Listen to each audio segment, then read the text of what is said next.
Ibarra Benjó, presidente de la asociación principal que convoca estas jornadas, y que bien para los que le han acompañado, para los que han venido como miembros de la asociación, los que colaboran con él habitualmente, se puede decir lo que decía él antes de mí, que no necesita presentación, pero siempre agrada, ¿no?, pues presentar, decir algo, también de cara a los que, como desde aquí de Cáceres, pues no podemos decir que no le conocíamos. Cuando nos pusimos cara en las jornadas de Madrid, yo no puedo decir que no le conociera, porque le conocía a través de sus publicaciones, de sus libros y de sus intervenciones. Pero efectivamente tuvimos la ocasión de encontrarnos y ahí fue donde se gestaron, o donde nació este proyecto que hoy vemos que ha madurado.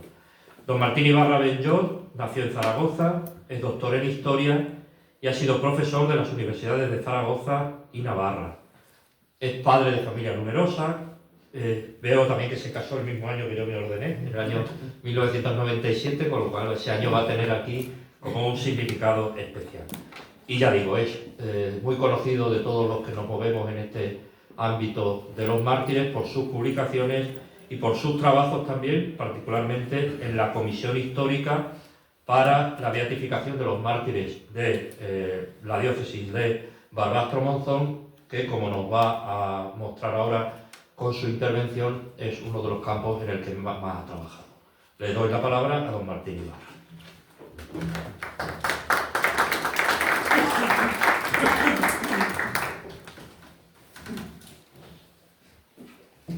Muchas gracias. Yo voy a hablarles sobre la libertad del mártir, ejemplos de diócesis de Barbastro-Monzón.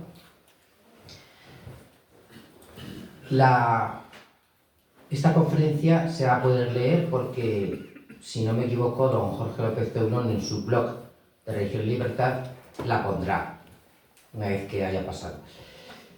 Bueno, pues vamos a hablar de la libertad del mártir. Lo primero que hay que hacer es definir un poco qué entendemos por el martirio.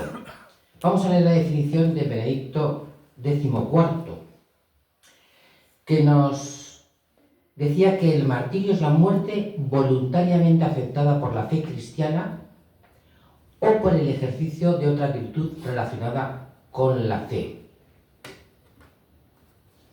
En este artículo nos ocuparemos de la aceptación libre y voluntaria de la muerte.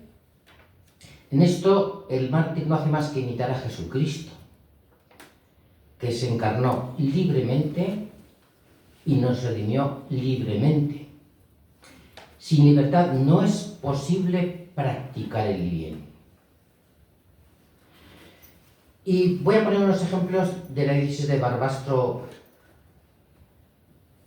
actualmente Barbastro-Monzón. La diócesis de Barbastro era en los años 30 muy pequeña, no llegaba a los 45.000 habitantes. La ciudad de Barbastro, que era la ciudad episcopal, tenía 6.000 y pico, contando sus dos barrios. Era una ciudad pequeña y, sin embargo, poseía cuartel de la Guardia Civil, cuartel militar, un numeroso clero de un tipo y de otro. Bien, el 18 de julio, sábado 18 de julio, grupos armados se lanzaron a las calles de la ciudad de Barbastro. Ya había dicho por la radio la diputada comunista Dolores Ibarruri a las 10. Todos en pie, dispuestos a defender la República. El Partido Comunista os llama a todos a la lucha para ocupar un puesto para aplastar definitivamente a los enemigos de la República. Poco después los izquierdistas se hicieron con el control del ayuntamiento. Al día siguiente nombran un comité de enlace antifascista y comienzan las detenciones. Los primeros detenidos llenan la cárcel municipal y después van a otros lugares. Voy a poner 7 ejemplos. Primero, los misioneros hijos del Inmaculado Corazón de María, los claretianos. El 20 de julio a las 5 de la tarde, les aseguro que en Barbastro en verano hace calor. No sé si tanto como en Cáceres, pero hace mucho calor. Pues a las 5 de la tarde comienzan a rodear el gran caserón donde están los claretianos, profesores y seminaristas, 50 y tantas personas. 60 milicianos entran, los detienen y los llevan, como no caben ya en la prisión municipal que se encuentra en el ayuntamiento, en la plaza mayor, la plaza del ayuntamiento, los encierran en un salón que hay en el colegio de los Escolapios. Se conserva. Bueno, voy a citar algunos ejemplos de cómo ejercieron los mártires su libertad. Primera situación. El hermano Alfonso Miquel, de 22 años, que había trabajado de sastre, de cocinero, de zapatero y también de hortelano y apicultor.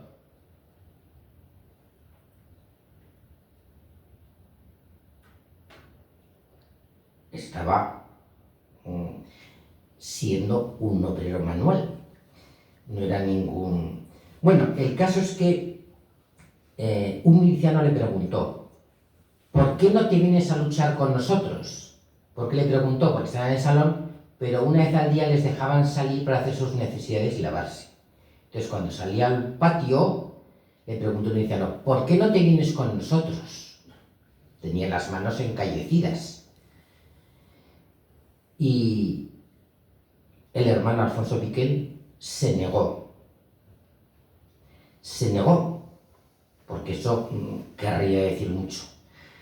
Y porque al final veremos que es toda la comunidad del seminario la que es detenida y que muere mártir. Y esa idea es muy bonita, todo un seminario mártir. Segundo caso, muy frecuente, porque los claretianos entraron a su prisión con la sotana claretiana y les decían: quitaos ese trapo y seréis como nosotros y os dejaremos libres. No aceptaron y murieron con la sotana, y por eso han sido reconocidos los huesos, porque como para lavar tenían un número cosido en la sotana, sabemos por los números quién era cada uno de ellos. Este fue el caso de los claretianos. El padre Campo relata un suceso que es interesante por ver la psicología. Eran jóvenes, hecho 20 y tantos años. Con Salvador Pillem. Yo siempre digo Pillem, pero en realidad creo que es Salvador Pillem. Un miliciano se le acercó y le preguntó si él era Salvador Pillem. ¿Por qué me lo pregunta? Porque estando yo de cocinero en el hotel del centro de Gerona, recuerdo haber visto allí un sobrino de los dueños que siempre decía que quería ser sacerdote, ya que el niño era de fisonomía igual que la suya. Claro, como que yo soy Salvador Pillem. Oye, mira, si quieres, te puedo salvar de la muerte, pero solo a mí y los demás, no, solo a ti. Entonces, no quiero, prefiero morir mártir con los demás. Segundo, los benedictinos del Puello. Es súper interesante porque detienen a la comunidad de monjes benedictinos. El monasterio del Puello está 4,5 kilómetros, 5 de Barbastro. Es un sitio precioso, si lo han estado merece la pena.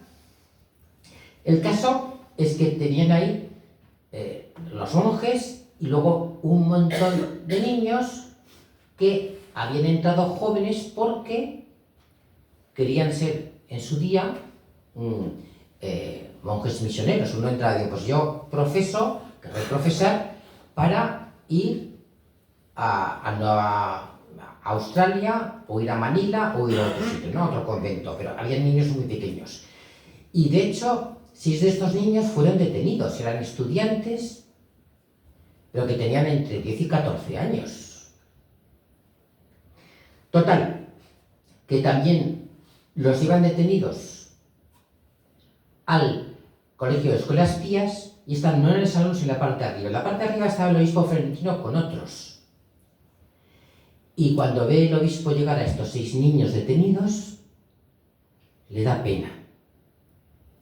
Uno de ellos sobrevivió, es Plácido María Gil y Mirizaldu, que después fue monje en el monasterio de Valvanera, Logroño, La Rioja.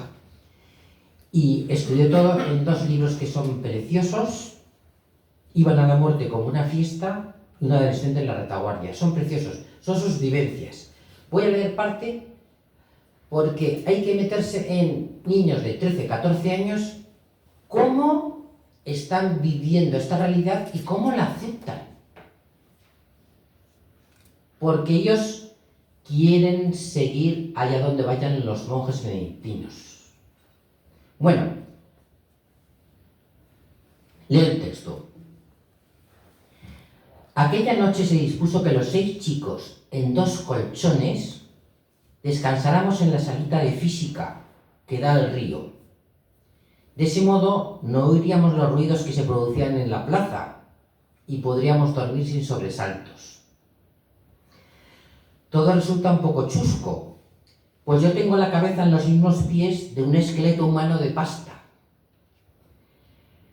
de tamaño natural para el estudio de anatomía. Con su expresión parece reírse de nosotros y alguno en plan de broma comenzó a decir que se oía el chasquetear de sus dientes. Había un niño de 10 años y dice que mueve los dientes, el esqueleto. El pequeño Juanito que está a mi lado tiembla de susto. Como el suelo es de baldosa fina, nos hemos tenido que acurrucar para no descansar sobre el mismo.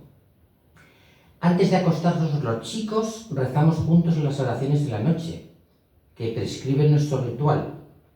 Y como de costumbre el Padre Perfecto nos da la bendición y besamos su crucifijo. La noche es muy calurosa, y más estando tan juntos y con la ropa puesta. A pesar de estar abierta la ventana que da al vero, el calor es sofocante. El cansancio y las novedades vividas nos hacen dormir muy pronto hasta que nos despierta el Padre Perfecto. Buenas noches, Señor Jesús. Nunca te hemos sentido tan amigo nuestro. Dios está prohibido, pero los chicos del Puello intentan ser fieles a Dios en esa circunstancia. Su libertad es una libertad interior, no exterior. Pero nadie les puede quitar esta libertad. Uno de estos chicos, Luis Brualla, conseguirá la libertad. Gracias a él se nos conservaron unas cartas escritas por uno de los monjes. Pero antes de eso, quiero mencionar una cosa. Plácido María Gil escribe sobre este Luis.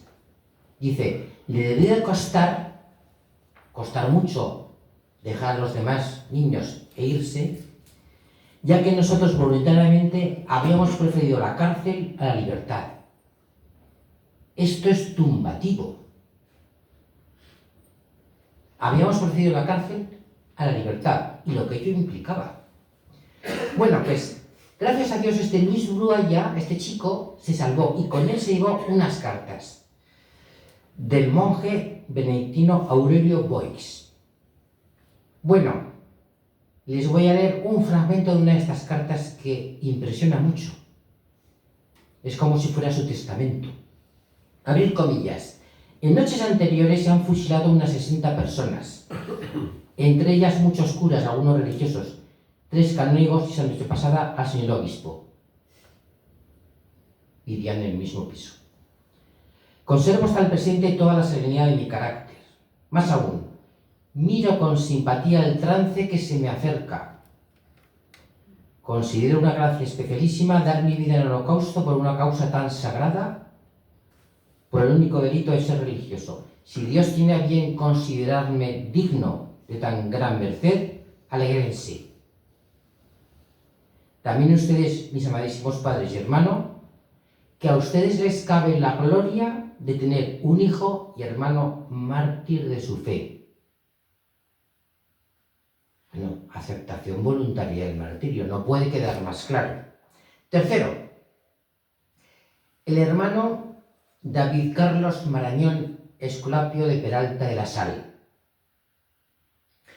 El día 23 de julio llegaron los comunistas de Binefar a Peralta con intención de quemar el colegio y la iglesia. Llevaron a los Escolapios a una casa, Casa Yari, mientras decidían qué hacían con ellos. Pero claro, el hermano David Carlos Marañón era conocido por todos los de Peralta de ser un trabajador infatigable en la tierra con los animales, así que le dijeron: oye, si te quitas el hábito, se te podrán perdonar tus errores pasados. Bueno, ese religioso debía ser terrible. El caso es que el hermano David Carlos dijo que no.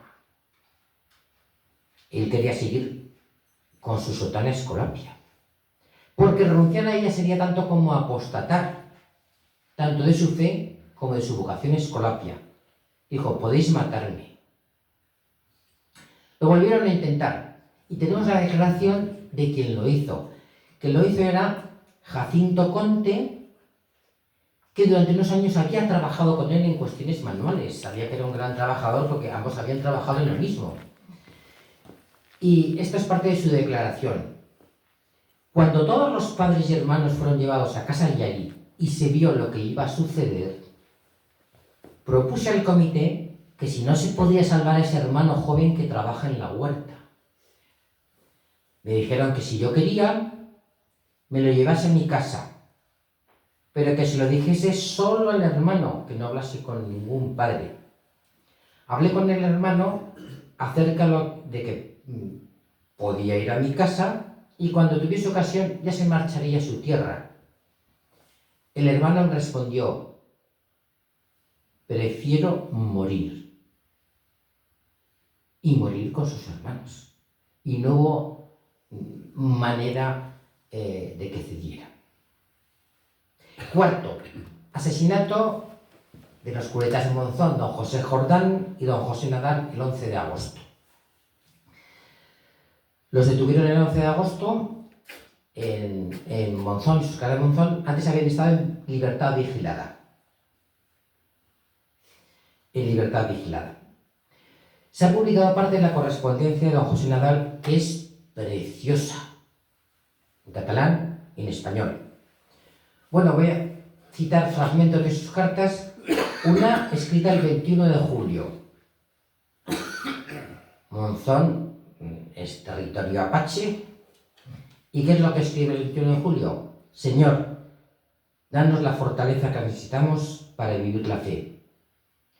Y también, si tú quieres, para saber derramar nuestra sangre, como la tuya, para la salvación de los hombres.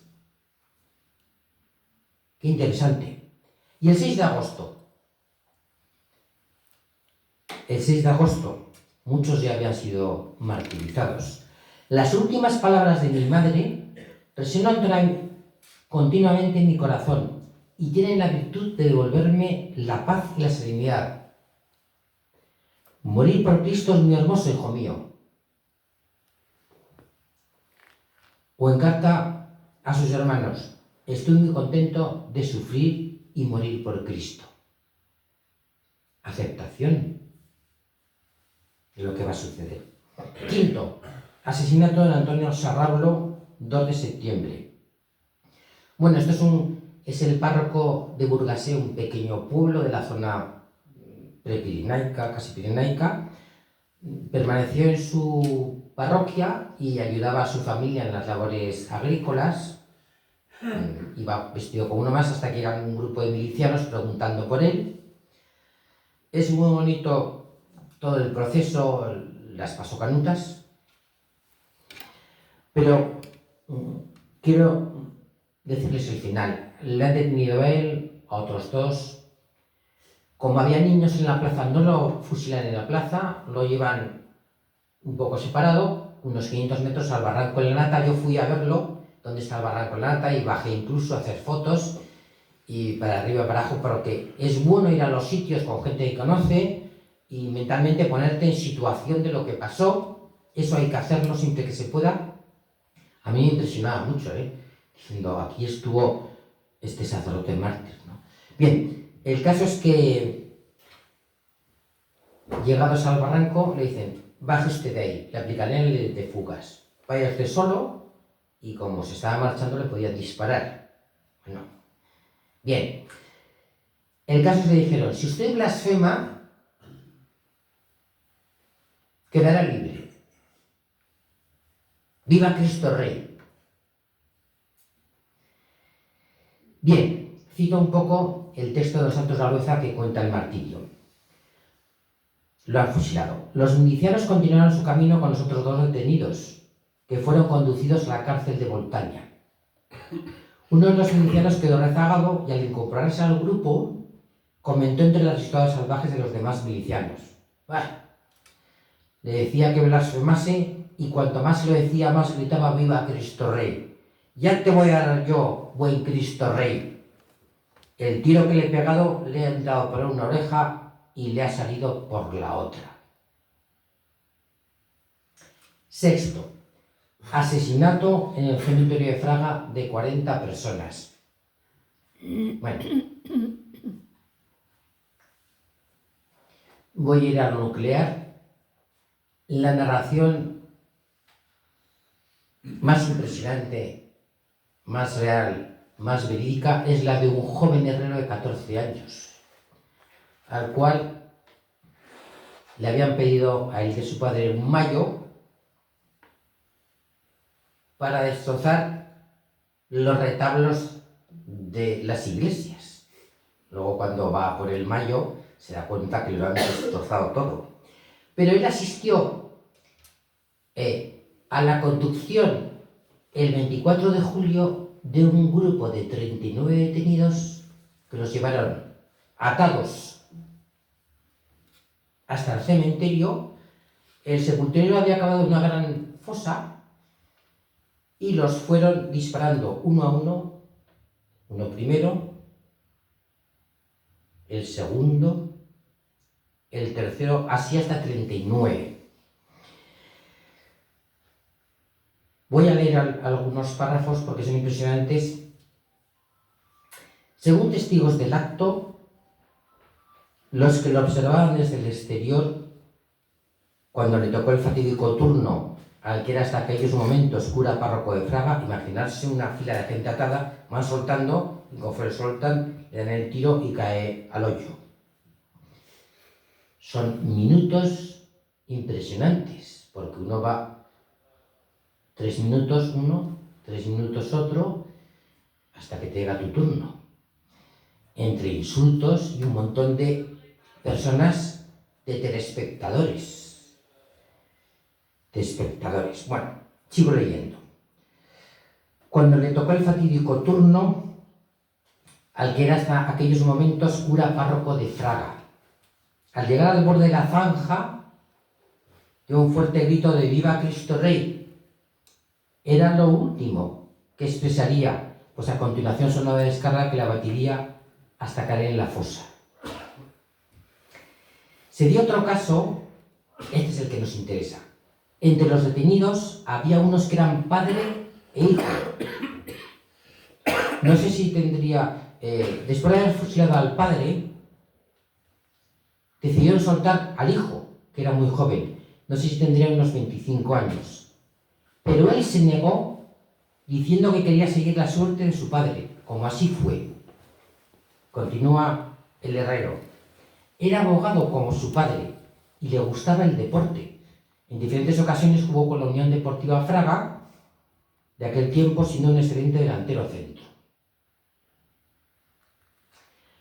No creo que un fusilamiento de varias personas a la vez y a un mismo tiempo pueda compararse con el sistema que yo he expresado, pues el tiempo se alarga, esperando con horror el fatal minuto. Como sea que algunos después de los disparos aún seguían con vida, no utilizaron el conocido tiro de gracia, estaban todos en el agujero, sino que previendo la cantidad que había, llevaron consigo unas latas de gasolina con las que rociaron los cuerpos abajo en la fosa, para prenderles fuego a continuación. El hijo, que era abogado como su padre, se llamaba Guillermo Vázquez Muré. Y fue mártir porque libremente eligió ser mártir. Muy impresionante, al menos a mí me sigue impresionando. Y cuando vas al cementerio, pues tienes que rezar por todos, pero también por estos. Y ahora, bueno, pues. Séptimo, Ceferino Jiménez Maya, el Pelé, el mártir de Rosario. Bien, Ceferino era muy devoto. He traído ahí cosas sobre Ceferino, he escrito sobre él, he hablado mucho sobre él. Y cuando le prendieron los milicianos el domingo 19 de julio por defender al sochantre de la catedral, don José Martínez, que estaba detenido, dice, pero bueno, ¿qué hacéis, no? ¿Pero qué es esto? ¿Tú qué haces, gitano? ¿Qué? A ver, le revisan y sacan, tener en el bolsillo un rosario. A la cárcel. ¿Qué es eso de llevar un rosario? Debe ser una cosa peligrosísima. Porque de hecho a varios les asesinaron por el gravísimo delito de llevar un rosario o rezarlo. El caso es que Rufino Bruno Vidal oyó decir a su hermano Vicente, que estuvo detenido con Ceferino, que en la prisión hacían oración y rezaban el rosario. Y además hay testigos que nos cuentan que la Pepita, la sobrina que prohijaron Ceferino y su esposa, que todos los días llevaba la comida a la cárcel, y cuando veía que estaba su padre Ceferino rezando con el rosario en la mano, decía, ¿pero qué hace, padre? Escóndalo, no rece, que le van a matar. Entréguemelo, démelo, que no quiero. No es nada malo. ¿Y quién me puede prohibir a mí rezar? La hija, la Pepita, habló con uno de los líderes anarquistas, Eugenio Sopena, que era vecino, y sabía que el Pelé era una persona muy buena. Pelé, deme el rosario que no va a haber manera de librarle. No quiero. Pelé, que al final acabó amenazándole. Pero el Pelé no entregó el rosario, porque para él eso hubiera sido como una apostasía. Y de hecho, el testigo Andrés Jiménez, gitano, declaró que el Pelé no quiso entregar el rosario porque el rosario significaba para él la fe en Cristo, el rezo, orar. O sea, entregarlo hubiera sido tanto como apostatar. Y eso el Pelé no quería hacerlo de ninguna de las maneras. Reflexión que hay que hacer, que yo me he hecho en muchas ocasiones, también aquí. El caso de que la Pepita, en su deseo de salvación de su padre, le pidiera que entregara el rosario, como después su vecino y amigo Eugenio Sopena, en realidad, están realizando sin saberlo y quizás sin querer el papel del inductor de la apostasía. ¿Quién es el apóstata desde el primer momento? Satanás, que quiere torcer los planes de Dios. Pero claro, lo importante no es hacer lo que quiere Satanás, sino cumplir la voluntad de Dios. Y claro, eso es lo que hay que hacer. Le acusaban al Pelé y a otros de ser fanáticos por no ceder. No, señor. Los que no entienden la libertad personal acusan de fanáticos a los consecuentes con sus creencias. No somos nosotros los fanáticos, sino otros. Bien, voy a hacer unas reflexiones finales que yo creo que son importantes. Subo aquí un poco el tono. Yo creo que es necesario hacerlo. Para San Ireneo de León, que como todos ustedes saben es del siglo II y es uno de mis autores preferidos, bueno, para San Ireneo de León, el libre albedrío no se ordenaba al dominio sobre la creación visible e invisible, poseía una misión más alta, Abro comillas. Porque Dios le hizo libre en posesión desde el principio de su potestad o autonomía, así como también de su alma, a fin de hacer uso voluntariamente del consejo de Dios y sin ser por él coaccionado. Puso en el hombre la potestad de elección, como también en los ángeles, pues los ángeles son racionales, a fin de que quienes obedeciesen poseyeran con razón el bien, otorgado por Dios y conservado por ellos. Mas quienes desobedecieren no se hallarán con justicia en posesión del bien. La libertad es un don de Dios.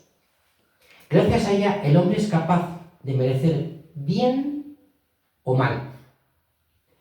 Si libremente obedece al Creador, entrará en la herencia del bien con mayúsculas. Sin libertad y sin esfuerzo, no tendría ningún mérito el acceder al bien, ni le agradaría al hombre, ni gozaría de él. Voy a seguir citando a San Ireneo, porque nos ilumina mucho, en general, pero sobre los mártires en particular. Abrir comillas. Por esta vía, serían los hombres buenos de ninguna estimación, pues lo serían a natura, más que por voluntad, y tendrían un bien regalado, mas no según elección. Y por lo mismo tampoco entenderían el propio bien en su hermosura, ni gozarían de él. ¿Qué fruición cabe entre los que ignoran el bien? ¿Y qué gloria se les sigue a quienes no se afanaron por él? ¿Qué corona a quienes no la consiguieron, victoriosos en ningún certamen? Claro, somos miles Christi, soldados de Cristo. Hay una prueba y un certamen. No nos podemos extrañar. Pues yo espero que no seamos mártires, pero Dios nos puede pedir otra clase de cosas. No nos tenemos que extrañar. Como dice el Ireneo, ¿qué corona se merece aquel que no ha peleado ningún certamen? La libertad de los mártires cobra auténtico sentido en los momentos en que parece que pierde esta libertad. Aunque estén detenidos, interiormente pueden seguir siendo libres. ¿Quién nos va a prohibir rezar?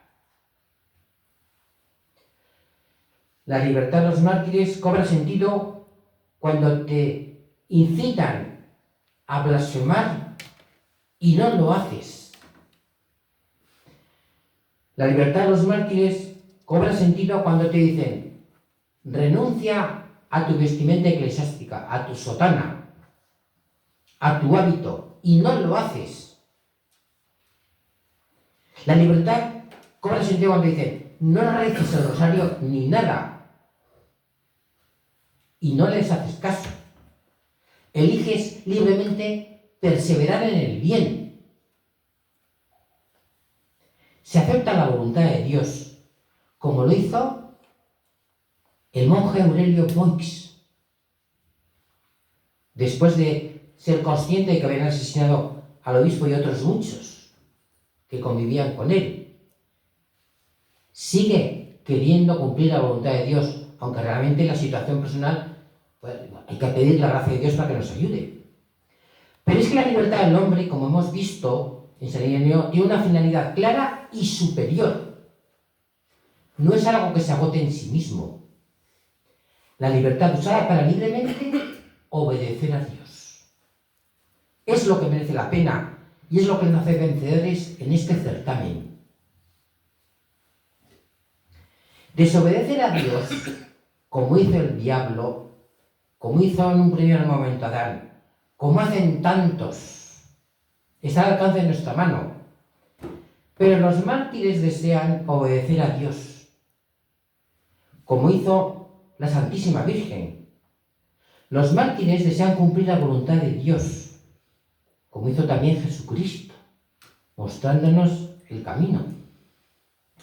Y finalizo con una cita de San Juan Pablo II el Grande. A mí me gusta recordarla, quizás la sepan, pero si no, se la recuerdo. En su último libro, Memoria e Identidad, se pregunta sobre libertad. Y cito, ¿qué es la libertad humana? La respuesta se puede entrever ya en Aristóteles. Para él la libertad es una propiedad de la voluntad que se realiza por medio de la verdad. Al hombre se le da como tarea que cumplir. No existe libertad sin la verdad. No existe libertad sin la verdad. La libertad es una categoría ética. Muchas gracias.